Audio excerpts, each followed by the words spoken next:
Good morning students, welcome back to your maths class. Students, in our last video class we have started chapter number 15 mensuration, in which we have discussed about perimeter of any polygon and we have completed exercise 15.1. Now today we will continue this chapter with exercise 15.2. Beta 15.2 is based on area. Area means क्या होता है? Area means space occupied by any two dimensional figure.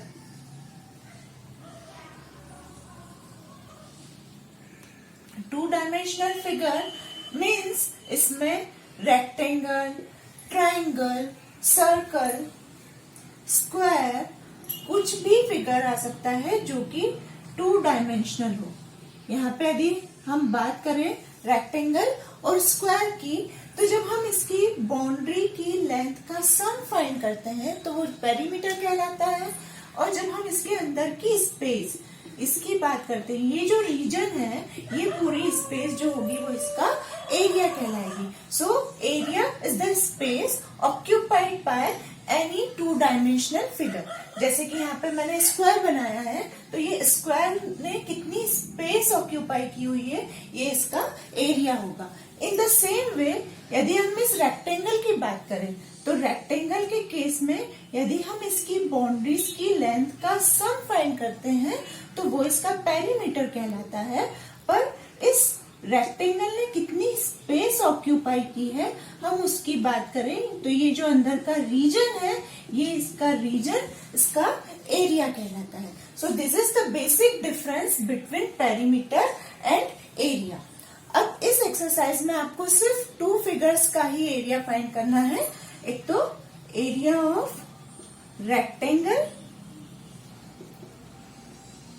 And area of square. Area of rectangle and area of square.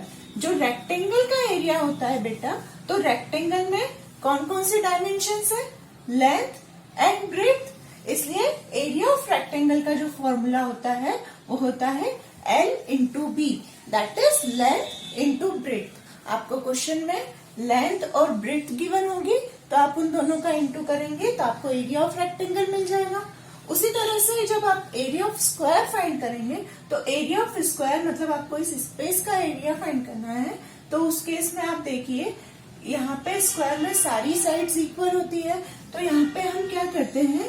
Side into side. जब हमें square का area find करना है, उस case में हम दोनों साइड का मल्टीप्लाई कर देते हैं. और साइड सेम है, इसलिए हम साइड इंटू साइड लिखते हैं. तो side into side is the formula for finding the area of square. Now let's start exercise 15.2 with question number 1. In question number 1, we have given length and breadth of rectangles and we have to find out the area of rectangle. Question number 1 is find the area of following rectangle. हमें 3 rectangle की length और breadth given है और हमें उनका area find करना है. So in the first part, A part, the length is 7 centimeter and breadth is 5 centimeter. एक रेक्टेंगल है जिसकी लेंथ 7 सेंटीमीटर और ब्रेड्थ 5 सेंटीमीटर है और हमें इसका एरिया फाइंड करना है. Now first of all we will write the formula which is area of rectangle is equal to length into breadth. अब लेंथ कितनी है यहाँ पे? 7 सेंटीमीटर. Breadth is 5 centimetre. तो 7 मल्टीप्लाई बाय 5 दैट इज 35. अब बेटा यूनिट की जब हम बात करें तो पेरीमीटर में हम सेम यूनिट लगा देते हैं, यानी कि जो यूनिट लेंथ और ब्रेड्थ में गिवन होती है वही यूनिट हम पेरीमीटर में यूज करते हैं. बट एरिया की जो यूनिट होती है उसमें हम सेम यूनिट नहीं लगाते हैं, एरिया की यूनिट हमेशा स्क्वायर यूनिट होती है। यानी कि यहाँ पे यदि सेंटीमीटर गिवन होगा तो हम सेंटीमीटर के ऊपर ये इस तरह से स्क्वायर लगाते हैं। तो एरिया की यूनिट हमेशा स्क्वायर यूनिट होती है। यदि यहाँ पे मीटर लिखा होता तो हम इस तरह से स्क्वायर मीटर लिखते हैं। तो एरिया की यूनिट के टाइम पे हमेशा आपको याद रखना है, जो भी यहाँ पे यूनिट गिवन होगी वो आप लिखेंगे और उसके ऊपर स्क्वायर लगाएंगे। Now let's take the second example of this question in which length is 40 metre and breadth is 28 metre. आपको जो नेक्स्ट रेक्टेंगल की डायमेंशन गिवन है, डायमेंशन मतलब कि लेंथ और ब्रेड्थ होता है, तो जो डायमेंशन गिवन है वो 40 मीटर और 28 मीटर है और हमें इस रेक्टेंगल का एरिया फाइंड करना है। Again first of all we will write the formula which is area of rectangle is equal to length into breadth. Now in this question the length is 40 metre and breadth is 28 metre. जब हम 28 और 40 का multiply करेंगे तो 4 का इस 28 से into करेंगे तो क्या मिला हमें, 4 8 जा 32, 3 इज कैरी, 4 2 जा 8, 8 प्लस 3 11। यहाँ पे 4 के साथ 0 भी है इसलिए हमने यहाँ पे एक 0 लगा दिया। सो the product of 40 and 28 is 1120। अब अगेन जब यूनिट की बात आती है तो यूनिट में हम सबसे पहले देखेंगे लेंथ और ब्रेड्थ की यूनिट क्या है। इसकी यूनिट है मीटर, तो हम आंसर में यहाँ पे मीटर लिख के उसके ऊपर स्क्वायर लगाएंगे। So area of rectangle will be 1120 square metre. यहाँ पे बेटा स्क्वायर इसलिए लगाया जाता है क्योंकि देखिए जिस तरह से हम यूनिट्स नंबर्स का मल्टीप्लाई कर रहे हैं तो इन नंबर्स के मल्टीप्लाई के साथ साथ यूनिट्स का भी मल्टीप्लाई हो रहा है। यहाँ पे जैसे मीटर थी यूनिट तो मीटर का भी मीटर से मल्टीप्लाई हुआ, इस वजह से जो मीटर की यूनिट है वो क्या हो गई है, एरिया में स्क्वायर मीटर हो गया है ये। तो इस तरह से जब भी हम एरिया की यूनिट लिखते हैं तो उसमें दोनों यूनिट्स का मल्टीप्लाई होने से यूनिट जो है वो स्क्वायर यूनिट में कन्वर्ट हो जाती है। Now the second question is find the area of following squares. आपको क्वेश्चन नंबर 1 में एरिया ऑफ रेक्टेंगल फाइंड करना था, उसी तरह से क्वेश्चन नंबर 2 में एरिया ऑफ स्क्वायर फाइंड करना है। स्क्वायर की साइड आपको गिवन है। In the first part the side is 18 centimetre. आपको स्क्वायर की साइड 18 सेंटीमीटर गिवन है और इस स्क्वायर का आपको एरिया फाइंड करना है। So first of all we will write the formula of area of square. Area of square is given by side into side. Now the value of side is 18 centimetre, so we will multiply 18 by 18। जब हम 18 और 18 का multiply करते हैं तो हमें क्या मिलेगा, 18 8 जा 144। So here we will write 4 and 14 is carry, 18 1 जा 18, 18 plus 14 is 32, so it is 324। Again यहाँ पे जो यूनिट है वो सेंटीमीटर में है बट हम एरिया फाइंड कर रहे हैं इसलिए जो एरिया की यूनिट होगी वो स्क्वायर सेंटीमीटर होगी। Hence the area of square whose side is 18 centimetre is 324 square centimetre. जिस स्क्वायर की साइड 18 सेंटीमीटर है उसका एरिया 324 स्क्वायर सेंटीमीटर होगा। Now take next question. In the B part, side of square is 24 metre. Second वाले part में square की side आपको 24 मीटर गिवन है, यहाँ भी हमें एरिया ऑफ स्क्वायर फाइंड करना है। तो area of square will be side multiply by side. अब यहाँ पे हम 24 इंटू 24 करेंगे। सो 24 इंटू 24 जब आप करते हैं तो 24 का जो स्क्वायर होता है वो होता है 576। सो 24 को इंटू करने पे आया 576। यूनिट जो है वो हम ये मीटर तो लिखेंगे और इसी के साथ साथ इस पे स्क्वायर लगाएंगे, बिकॉज हम एरिया फाइंड कर रहे हैं। और मैं आपको बार बार समझा रही हूँ, एरिया की यूनिट हमेशा स्क्वायर मीटर में लिखते हैं। यदि आप मीटर लिख देते हैं तो आपके मार्क्स कट जाएंगे, इसलिए हमेशा याद रखना जब भी आप एरिया फाइंड कर रहे हैं तो आपको यूनिट में स्क्वायर मीटर या स्क्वायर सेंटीमीटर लिखना कंपलसरी है। Now question number 3. Question number 3 is the area of a rectangular field is 540 square meter. इस क्वेश्चन में बेटा आपको एरिया ऑलरेडी गिवन है। Area of rectangle is 540 square meter. Also we have given the length of the field is 36 meter. हमें इस rectangular field की length भी given है और लेंथ है 36 मीटर और हमें फाइंड करना है इसकी ब्रेड्थ क्या होगी। ब्रेड्थ की वैल्यू हमें फाइंड करनी है। अगेन हम फॉर्मूला एरिया ऑफ रेक्टेंगल का जो फॉर्मूला होता है वही अप्लाई करेंगे, L into b. L into b की वैल्यू हमें गिवन है विच इज 540 स्क्वायर मीटर। यहाँ पे L इंटू बी में से हमें L की वैल्यू भी दी गई है, वो कितनी है 36 मीटर। B की वैल्यू हमें फाइंड करनी है, B की वैल्यू हमें नहीं पता है इसलिए हमने B की प्लेस पे B ही रहने दिया, इक्वल टू 540। अब हम क्या करेंगे, B की वैल्यू फाइंड करना है। इसके साथ जब हम ये जो 36 मल्टीप्लाई में है उसे इक्वल टू के दूसरे साइड ले जाएंगे।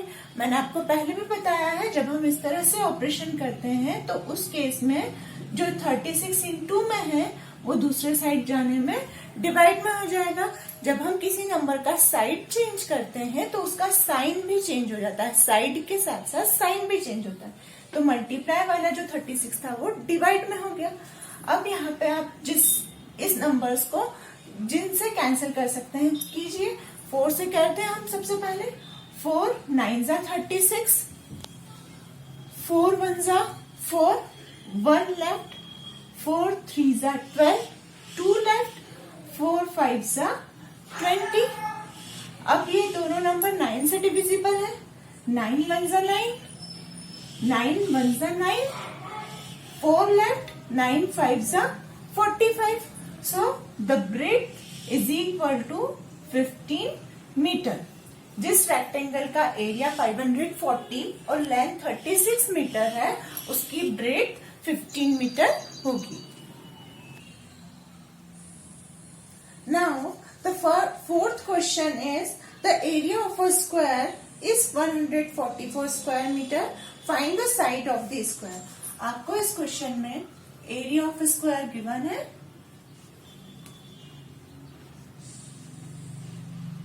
which is 144 square meter and we have to find out the side of the square. हमें साइड क्या होगी इस स्क्वायर की वो फाइंड करनी है। Now we know the formula of area of square is side into side which is equal to 144 square metre. Side into side equal to 144 square metre है। यहाँ पे हम यदि साइड का स्क्वायर लिख दे, ये 2 टाइम्स है इसलिए अब हम साइड इंटू साइड को क्या लिख सकते हैं, side square is equal to 144। अब ये जो 144 स्क्वायर मीटर है ये 144 किसका स्क्वायर होता है, 12 का। ये 12 का स्क्वायर है तो हम इसे 12 स्क्वायर मीटर इस तरह से लिख सकते हैं। अब देखिए इस स्क्वायर से ये स्क्वायर कैंसिल हो जाएगा। 144 12 का स्क्वायर है और ये स्क्वायर मीटर लगा है इसलिए मैंने 12 मीटर का होल स्क्वायर लगाया। स्क्वायर से स्क्वायर कैंसिल हो गया। So the value of side is equal to 12 metre. जिस स्क्वायर का एरिया 144 स्क्वायर मीटर है उसकी साइड 12 मीटर होगी। अब यहाँ पे हम नेक्स्ट क्वेश्चन भी देख लेते हैं। Question number 5 is the rectangular room having dimensions 12 metre by 8 metre has to be covered with tiles. एक रूम है जो कि रेक्टेंगल के शेप में है और उसकी डायमेंशन 12 मीटर बाय 8 मीटर है। डायमेंशन का मतलब मैं आपको पहले भी बता चुकी हूँ, लेंथ और ब्रेड्थ को ही हम डायमेंशन कहते हैं। तो लेंथ 12 मीटर है और ब्रेड्थ 8 मीटर है। अब हमें इस रेक्टेंगुलर रूम में टाइल्स लगाना है, फ्लोर पे टाइल्स लगाना है। तो हमें रेट ऑफ टाइलिंग गिवन है which is 20 per square metre. Rate of tiling is ₹20 per square metre और हमें फाइंड करना है cost of tiling. What will be the cost of tiling? बेटा लास्ट एक्सरसाइज 15.1 में मैंने आपको बताया था जब हम कॉस्ट ऑफ फेंसिंग फाइंड करते हैं तो उस केस में हम पेरीमीटर इंटू रेट दोनों का मल्टीप्लाई करते हैं। उसी तरह से जब हमें कॉस्ट ऑफ टाइलिंग फाइंड करनी होगी उस केस में हम एरिया इंटू रेट करेंगे। रेट हमें गिवन है, एरिया हम फाइंड कर सकते हैं because we know the dimensions of rectangular room. उस रेक्टेंगुलर रूम की हमें लेंथ और ब्रेड्थ पता है तो हम उसका एरिया फाइंड कर देंगे। एरिया मिलने के बाद हम जब रेट से मल्टीप्लाई करेंगे तो हमें कॉस्ट ऑफ टाइलिंग मिल जाएगा। सो द एरिया ऑफ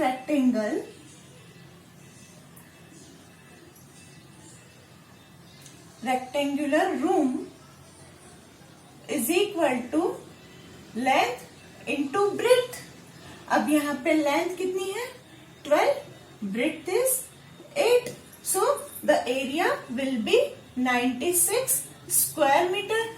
जो रेक्टेंगुलर रूम में आपको टाइल्स लगानी है उसका एरिया आपको मिल गया है 96 स्क्वायर मीटर। अब हमें कॉस्ट ऑफ टाइलिंग फाइंड करनी है तो कॉस्ट ऑफ टाइलिंग के लिए मैंने आपको बताया एरिया इंटू रेट करते हैं। सो area is 96 into rate is 20 per square metre. यहाँ पे हम क्या करेंगे 96 मल्टीप्लाई बाय 20।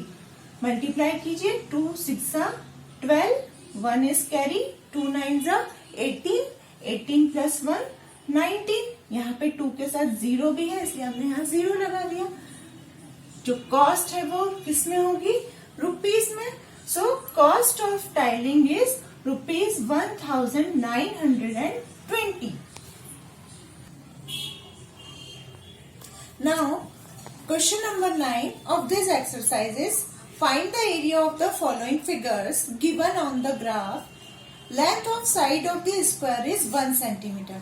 Question number 9 में बेटा आपको इस तरह से 4 फिगर्स गिवन है। यहाँ पे मैंने 2 फिगर्स लिए हैं। इस तरह से आपको 4 फिगर्स गिवन है और आपको इन फिगर्स का एरिया फाइंड करना है। अब आप यहाँ पे देख रहे हैं ये जो एक रेक्टेंगल का शेप है उसके अंदर बहुत सारे स्क्वायर्स बने हुए हैं। यहाँ पे भी आप देखेंगे यहाँ पे जो आपको ये फिगर गिवन है उसमें आपको दिख रहा है बहुत सारे स्क्वायर्स गिवन है। तो ये जो स्क्वायर्स है उसकी साइड की लेंथ आपको क्वेश्चन में दी गई है। आपसे क्वेश्चन में कहा गया है length of side of the square is 1 centimetre. यहाँ पे जितने भी आपको स्क्वायर दिख रहे हैं उनकी साइड जो है वो हमें बोली गई है 1 सेंटीमीटर है और हमें इस पूरे फिगर का एरिया फाइंड करना है। अब इस केस में हम क्या करेंगे, हम सबसे पहले किसी भी एक स्क्वायर का एरिया फाइंड करेंगे और जितने नंबर ऑफ स्क्वायर्स हैं उनका मल्टीप्लाई कर देंगे तो हमें एरिया ऑफ फिगर मिल जाएगा। So area of figure is equal to area of 1 square multiply by number of squares. हम किसी भी एक स्क्वायर का एरिया निकाल के जितने भी नंबर ऑफ स्क्वायर्स है उससे मल्टीप्लाई कर देंगे तो हमें एरिया ऑफ फिगर मिल जाएगा। अब यहाँ पे आप देखिए इस स्क्वायर की साइड हमें बोली है 1 centimetre. Area of square is side into side. Side into side होता है एरिया ऑफ स्क्वायर। तो यदि हम एक स्क्वायर का भी एरिया फाइंड करते हैं, तो area of 1 square is equal to 1 multiply by 1। हम सिर्फ एक ही स्क्वायर का यहाँ पे एरिया निकाल रहे हैं, तो एक स्क्वायर का एरिया क्या हो जाएगा, साइड इंटू साइड, बट इसकी साइड ही 1 सेंटीमीटर है, इसलिए 1 multiply by 1। 1 multiply by 1 is 1 square centimetre, यानी कि जो एक स्क्वायर है उसका एरिया निकला 1 स्क्वायर सेंटीमीटर। अब हमें क्या करना है, फर्स्ट फिगर ए वाले फिगर का एरिया फाइंड करना है, तो area of figure will be area of 1 square. 1 square का एरिया कितना निकला आपका, 1 square centimetre, multiply by number of square. तो अब हम काउंट करेंगे इस ए फिगर में कितने नंबर ऑफ स्क्वायर्स हैं। 1 2 3 4 5 6 7 8 9 10 11 12 13 14 15। There are 15 squares, so we will multiply this by 15. 15 ones are 15. Hence, the area of figure A is 15 square centimeter. इसी तरह से हम फिगर बी का भी एरिया फाइंड कर सकते हैं। Area of figure b will be area of 1 square, but यहाँ पे भी जो स्क्वायर है उसकी लेंथ तो 1 सेंटीमीटर ही है। अब 1 सेंटीमीटर है, इसलिए 1 स्क्वायर का एरिया 1 स्क्वायर सेंटीमीटर आया, ये 1 square centimetre. Now we will count the number of squares in figure b. यहाँ पे कितने नंबर ऑफ स्क्वायर्स हैं वो हम फाइंड करेंगे। सो 1 2 3 4 5 6 7 and 8. There are 8 squares in figure B. So we will multiply 1 by 8. 8 ones are 8. Hence the area of this figure is 8 square centimeter. इसी तरह से हम इसका C और D पार्ट भी सॉल्व कर सकते हैं। उसमें भी हमें length of side is 1 centimetre है, तो एरिया ऑफ स्क्वायर तो 1 स्क्वायर सेंटीमीटर ही रहेगा। Just we need to find out the number of squares in that figures. Students, here we have completed exercise 15.2 as well as chapter 15 mensuration. In our next video class, we will start any new chapter. Till then, take care. Thank you.